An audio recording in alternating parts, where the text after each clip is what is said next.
These days I feel like a piece of coal, but give me time to see what I'm worth. And no tears squeezed out the fear. The thoughts were lifted, it's all so clear. I found my freedom, my heart's now beating. Slayed the ego, and no more fire breathing.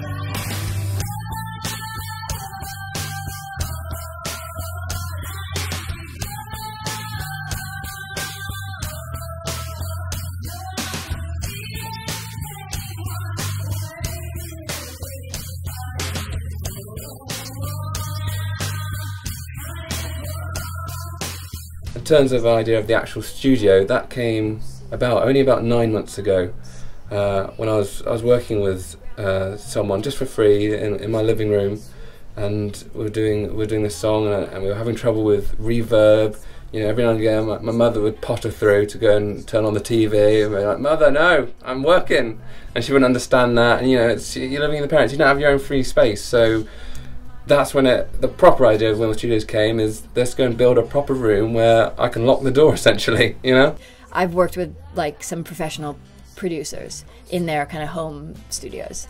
You know, I would send a song in and they would produce it, and then I would come and I would just lay down the vocals, and I was never very satisfied. But here, because I'm working with George alongside him from the get-go, like, and we're laying, you know, figuring out what the song's gonna sound like and the tracks and stuff, because I think the artist is so much a part of the song, and the great thing is they recognize that, so they don't want to just say, okay, we're gonna do our thing and you just sing. They want the vision to be a kind of combined effort. So that's what I like the most about it.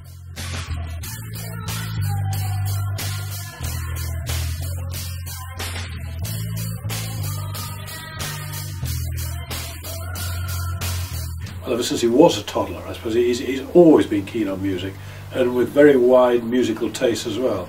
So he was always humming along to things, or making whatever noise he could on whatever he could find to make it on.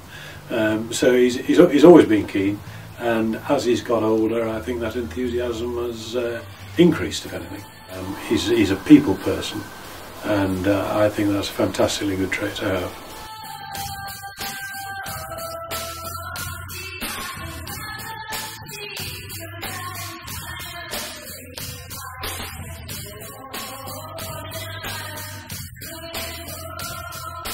Walls, what they're made out, what the structure is old fencing. I got from the bottom of the garden, and I literally just constructed that. This is the vocal booth. This is what I did build first with a friend, Hugh Howler and Tom Wise. We all set to build this. Essentially, it is just a cube, I suppose. Not a cube, a rectangle. What's a rectangle that's cubed?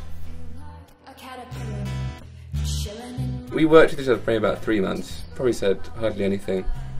I thought he was a weirdo. He probably thought the same. Yeah, he just didn't like me, and that sort of started it. In all seriousness, we both found out that we had an immense passion for music and recording and writing our own stuff, and it kind of branched from there. Really, we both played instruments and wanted to take it further. A real instrument does add more warmth, no doubt about it, if you're very, very good at playing it.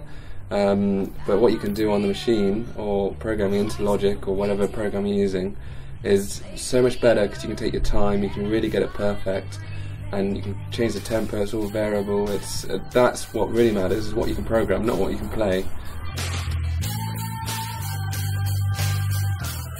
The people we are going for are the people who it wouldn't even cross their mind to go down and put a professional sounding track down.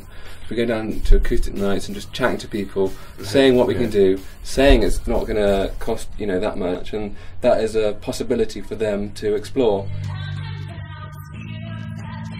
How much does it cost? It's $6.50 an hour at the moment, you know, so it's 8 times $6.50. No, as we've proved in my vlogs, I'm not the best at maths. We're fun to be around. It's, like I said, we're cheap. And, that's it, we're cheap. But you do get a good sound. Yeah, I know. I'm always impressed at the end of the day about how good it sounds, and that's what it's all about, to be honest.